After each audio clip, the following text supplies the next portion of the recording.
Continuing on with what we were doing last time, we need to finish out these couple of examples here. We have x plus 2, and we're supposed to find the degree of this polynomial.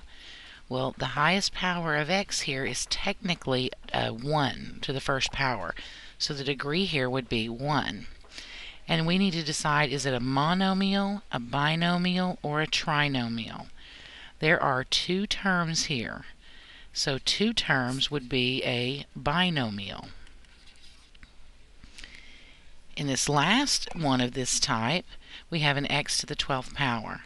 So here again, our degree is the highest power of x, and in this case, the highest power of x is the only power of x, which is a 12.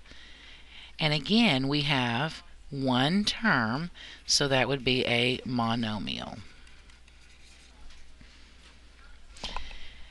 We have done evaluating before, where we were given problems that looked something like, 2x, y, and they gave us things like x equals 3 and y equals 5, and we were supposed to evaluate this expression for that. Well, the reason that we started doing that was so that we could actually work problems like this later on, where we're working true application type problems. So this one says, a rocket is fired upward from the ground with an initial velocity of 200 feet per second.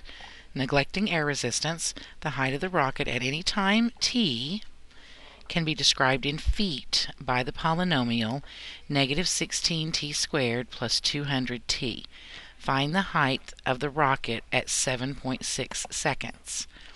Well, the most difficult thing about working these application problems is really understanding what the equation is saying.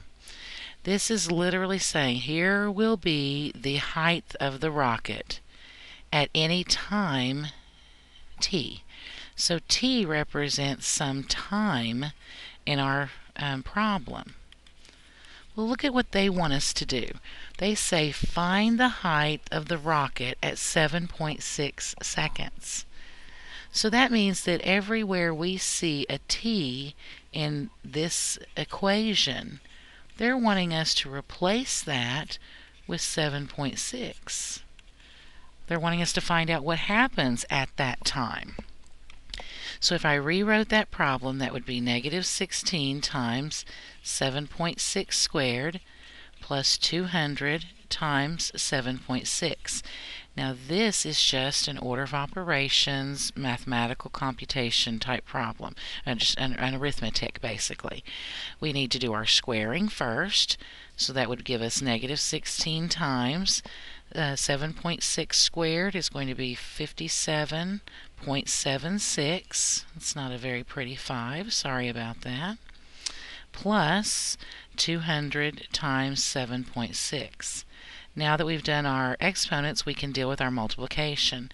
So negative 16 times 57.76 will be negative 924.16.